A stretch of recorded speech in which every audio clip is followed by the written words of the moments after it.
Today is Thursday, August 14th, 2025. We are still in the lead up to this meeting between Russian President Vladimir Putin and US President Donald Trump. It is being held in Alaska. There are reports that it will take place on a US military base.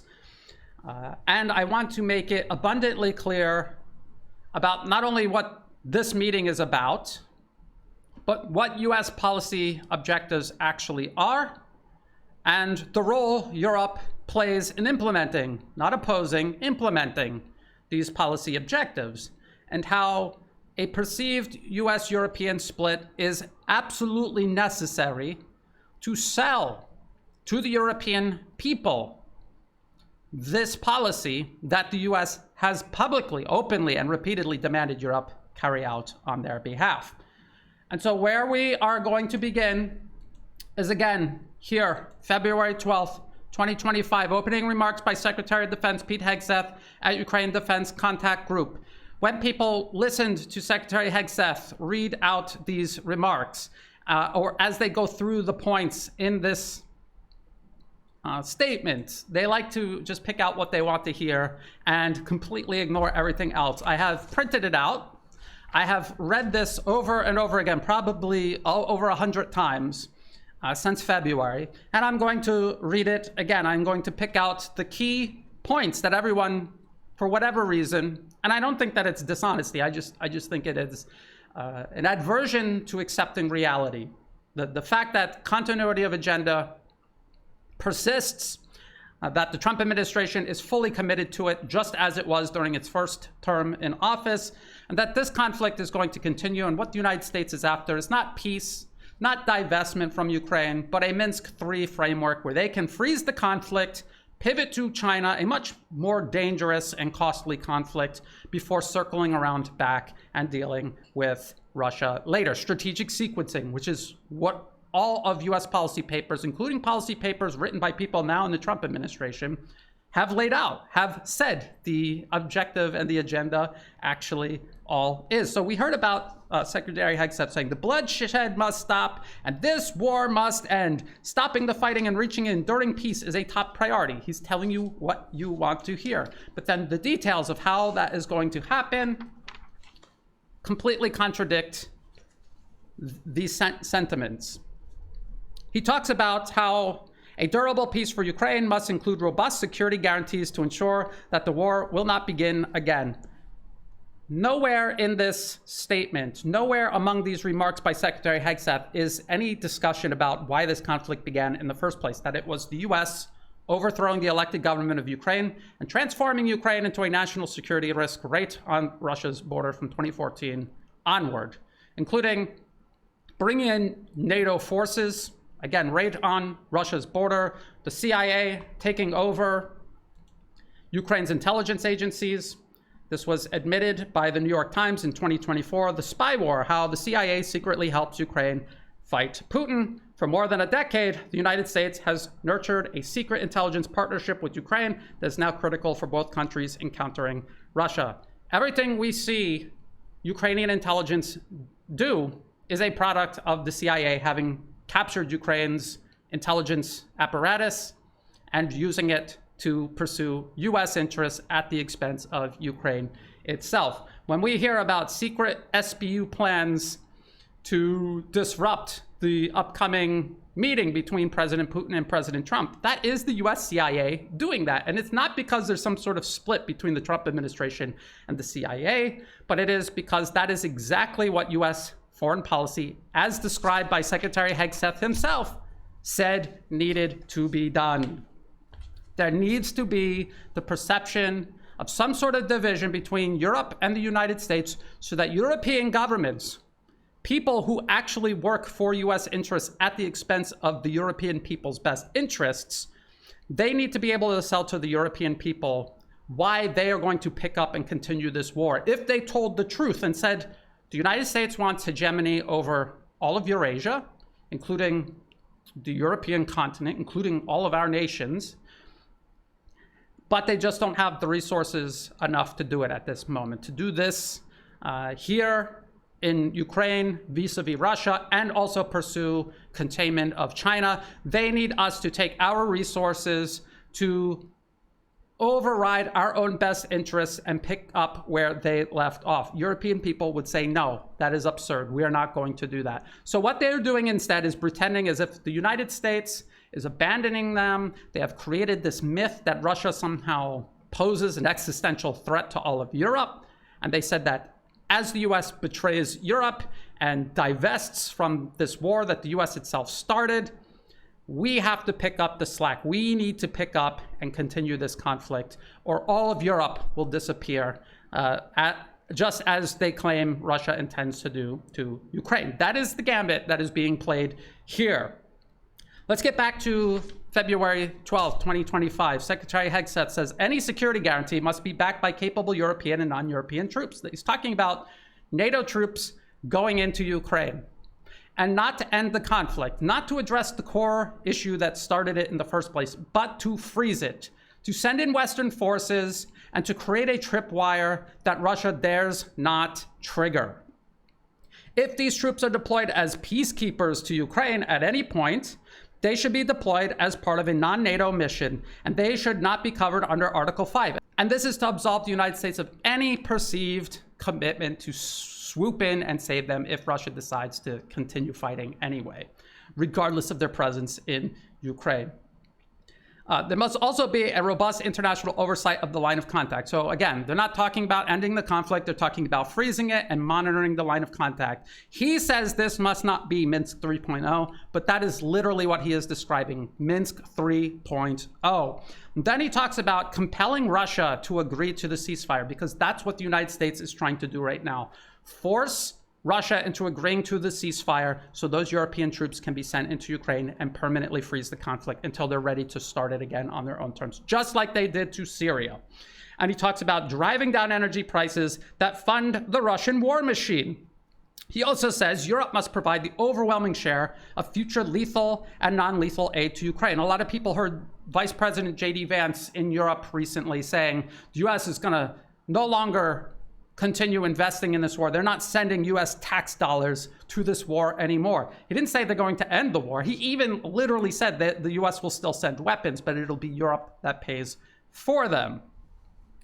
Secretary Hegseth continues, he says, this means donating more ammunition and equipment, leveraging comparative advantages, expanding your defensive industrial base, and importantly, leveling with your citizens about the threat facing Europe.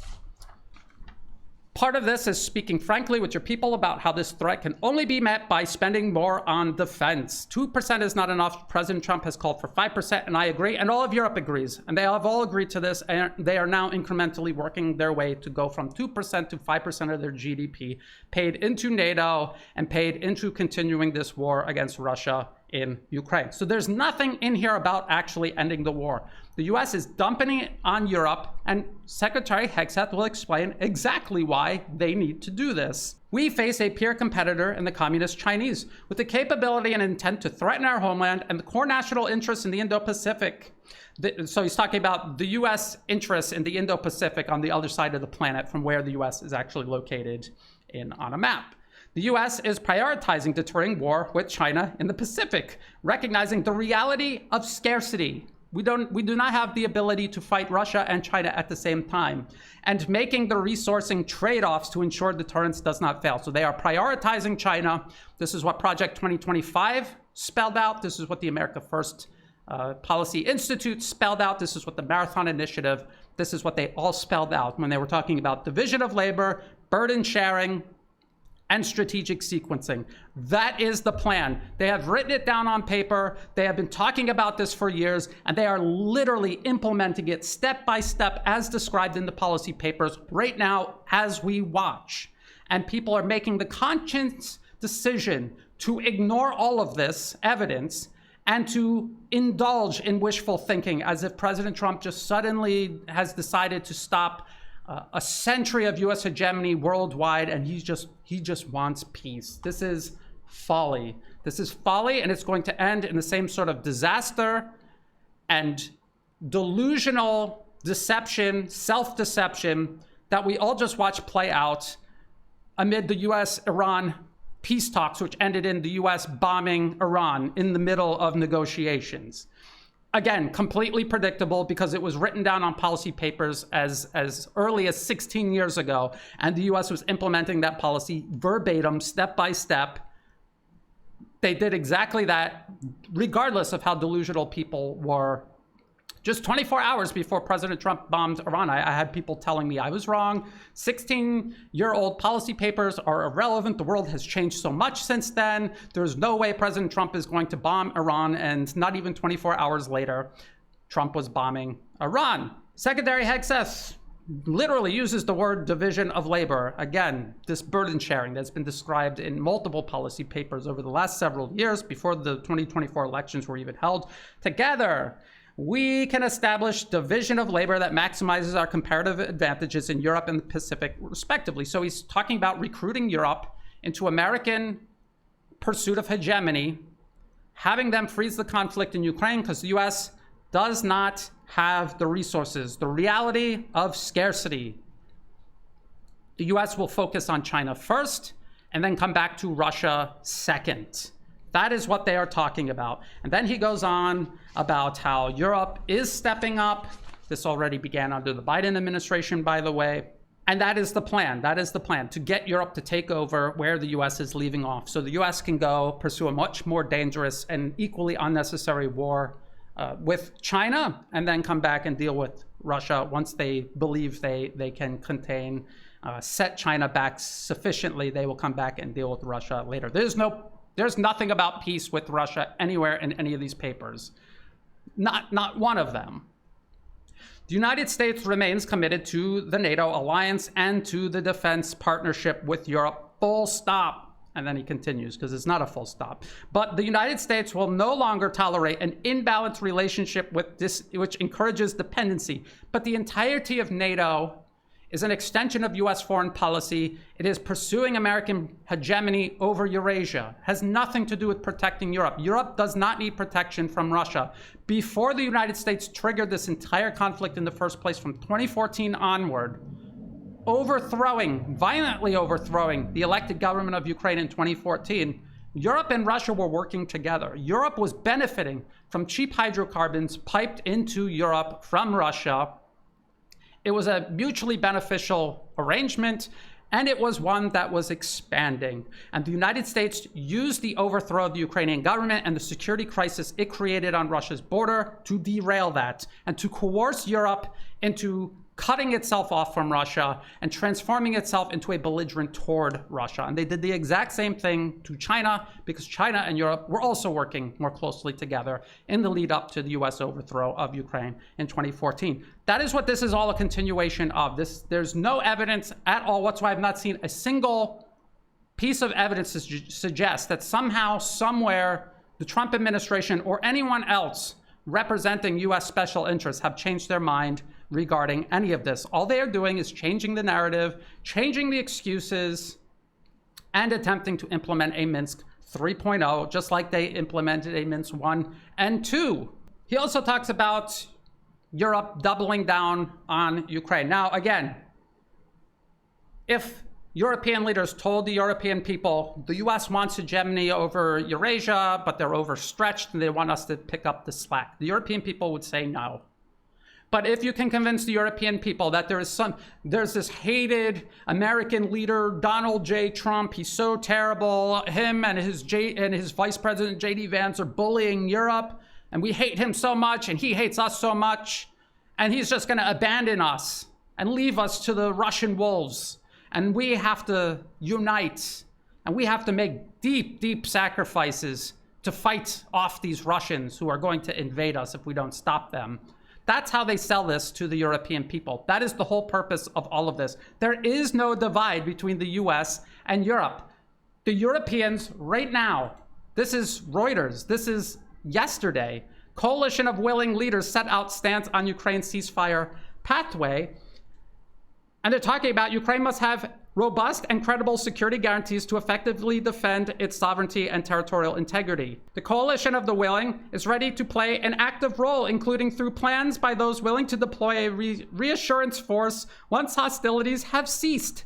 That is literally what Secretary Hegseth told them to do back in February. That is literally what he told them to do. Security guarantees must be backed by capable European and non-European troops, but not American troops. And if these troops are deployed as peacekeepers to Ukraine at any point, they should be deployed as part of a non-NATO mission, and they should not be covered under Article 5 because the U.S. does not want to be dragged back in while it's dealing with China if the Russians decide they're not interested in this tripwire force and they're going to go right through it. This is to absolve the U.S. of having to deal with that and to force Europe to feed itself next into this proxy war the U.S. itself started for itself and solely for its own interests with Russia. That is what Europe is doing right now. That is literally what the Western media is reporting. And in order to justify all of this, they have to pretend that they're doing this because the U.S. is betraying them, not because Secretary Hegseth literally told them to do this just a couple of months ago. And people will say, well, Brian, why do they say it publicly if it's a secret plan and they're just trying to trick people? It's public and they're still tricking everybody. I know many, many people who still completely buy into this. We remember Secretary Hegseth talking about driving down energy prices, but the point is to threaten Russia's energy revenues, what they make from energy. If they cannot drive down the prices, they will physically attack the oil infrastructure. And that is what the CIA, who controls Ukraine's intelligence agencies, and the United States military, which provides them all the targeting information, that is what they have been doing for months now. Ukraine strikes on oil facility in Western Russia, an overnight drone attack. Kiev confirms this was also just the other day. And so absolutely every aspect of this directive delivered by U.S. Secretary of Defense Pete Hegseth, every aspect of this directive delivered in February of this year has been implemented, and they're doing it by creating this narrative that there is some sort of U.S.-European divide, even as Europe literally and verbatim takes everything Secretary Hegseth told them to do and obediently does it. That is what's going on. That is the lay of the land ahead of this summit between U.S. President Donald Trump and Russian President Vladimir Putin. Russian President Vladimir Putin is being asked to go to Alaska so that the United States can essentially implement Minsk 3.0. That's the best case scenario. The worst case scenario is they actually do something to President Putin to endanger his security, either directly or through many, many of their proxies, where they can just simply create plausible deniability for themselves. That is the worst case scenario. The best case scenario is Minsk 3.0, and anyone who thinks that it is more optimistic than that, they are just kidding themselves. They're indulging in wishful thinking of which there is zero evidence to substantiate, and they are making the same mistake they all just made ahead of the US-Israeli war on Iran, thinking that the US was interested in peace. The evil Israelis were going to disrupt it. They're going to disrupt President Trump's peace overtures to Iran, when the US spent months, if not longer, preparing the Israelis for that specific decapitation strike on Iran. And then the US immediately joined in afterwards, exactly as it said in the Which Path to Persia paper published all the way back in 2009. That is how US foreign policy actually works. It is driven by unelected special interests, corporations, financial institutions. They ensure that no matter who is elected and no matter who serves in Washington, they answer to them, and they are implementing their policies. Their goal, their job, their responsibility in Washington and in the corporate media is to sell these policies to you, to the Europeans, even to adversaries, to sell it to them in a way that will allow them to implement it easier. They're not going to tell you the truth, even though they do tell you the truth, but then they always dangle out this emotional narrative that they know is so much more appealing, more irresistible than just facing the truth right now. Now, for Russia, you would hope that almost certainly they know that this is just Minsk 3.0 being set up. They know that. They know the European troops are going into Ukraine one way or the other. We already see preparations being made for this to happen, and they will have to have a plan. They will either have to say, it's going to get frozen, and we'll have to make use of the time period that it's frozen before hostilities restart again. We'll have to make best use of that time, and better use of that time than the collective West does. Or they have to have a plan to push on regardless of the presence of European troops in Ukraine. They will have to have some sort of plan. If they honestly believe that President Trump is offering peace or is trying to remove itself from this conflict, even though their generals and their intelligence agencies are still running everything in Ukraine, if they actually believe that, then there really is no hope for Russia. Just like there kind of is no hope for Iran. Iran, I had thought at the time, knew that the negotiations were a trap and that they were prepared for, and they were just doing it to play their own game of managing public perception globally. But they had senior military and scientific leaders in public residential areas that were easily assassinated when the US pulled the trigger on that Israeli decapitation strike. And then the US itself carried out their bombing on Iran itself. And then it kind of made me wonder, maybe they didn't know. Maybe they honestly thought they could talk their way out of this. Maybe Russia thinks they can honestly talk their way out of this.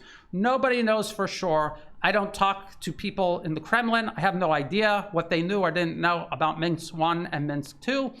If they honestly fell for that both times, maybe there's a possibility they'll fall for Minsk 3.0. And that is exactly what they are going to do. Just because Secretary Hegseth said this must not be Minsk 3.0 doesn't mean that it isn't deliberately designed to be Minsk 3.0. He said it himself in his statement in February. Nothing has changed since then. The only thing that has happened since February is Europe obediently did literally everything Secretary Hegseth told them to do, but they're selling it to the European public by pretending they have to do this because there's this big and growing split between themselves and the Americans. But again, it's all right here. So if you discount what I'm trying to say, you need to tell me why Secretary Hegseth said this in February, why you believe there's a real split between Europe and the US, but the Europeans are still literally doing everything on this list that Secretary Hegseth told them to do. And not only that, they're going to Secretary Hegseth and saying, yes, we did that. You told us to do it and we did it.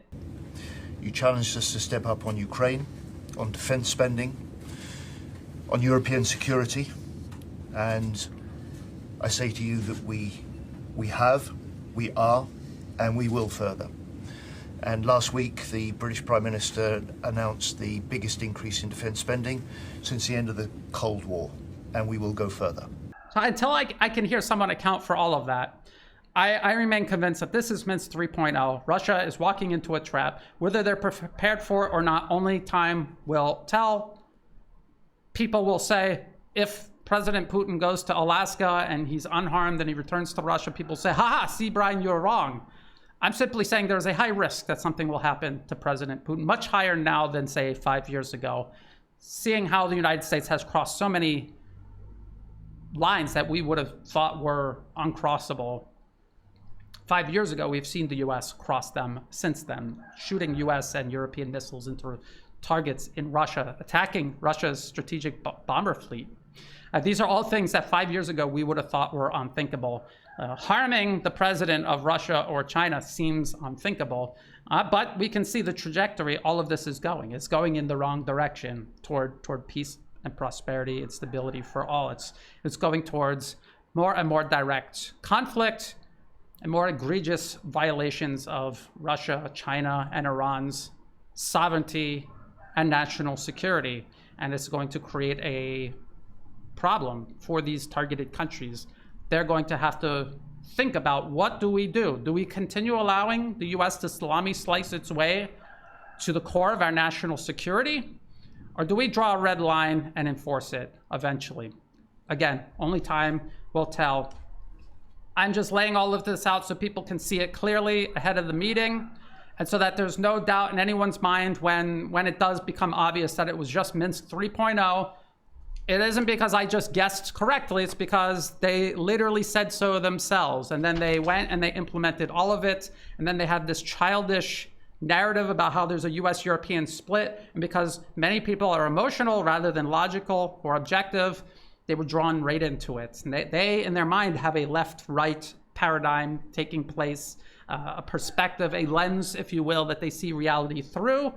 And so that is what made that narrative particularly attractive to them, no matter how irrational in regards to the facts it was. I will continue keeping an eye on this. Of course, the meeting will either take place or it won't. Whatever happens will happen, and I will continue analyzing it as all of this unfolds. If you thought this video was useful, please like and share. Think about subscribing. It's free to do. It helps the channel grow. Check the video description below for all the other places you can find and follow my work. In the video description below, I will send you the links to Secretary Hegseth's statements, all of these other articles that I referenced in the video. There are also ways you can help support my work. I do not monetize any of my social media platforms. If there are ads that pop up, feel free to skip them. They're not helping me out at all. If you do want to help support my work, please do so through Buy Me a Coffee and also through Patreon. To everyone who has been helping out, whether it's a one-time donation, donations month to month, or if you have no resources to spare at all and you're just helping share my work, that is all greatly appreciated. I see people apologizing because they don't have any money to spare to support me financially. Just sharing my work is more than enough. It all helps. It all adds up. It all helps. That is what makes this work possible. I am greatly appreciative of it. Thank you. And as always, thank you for watching.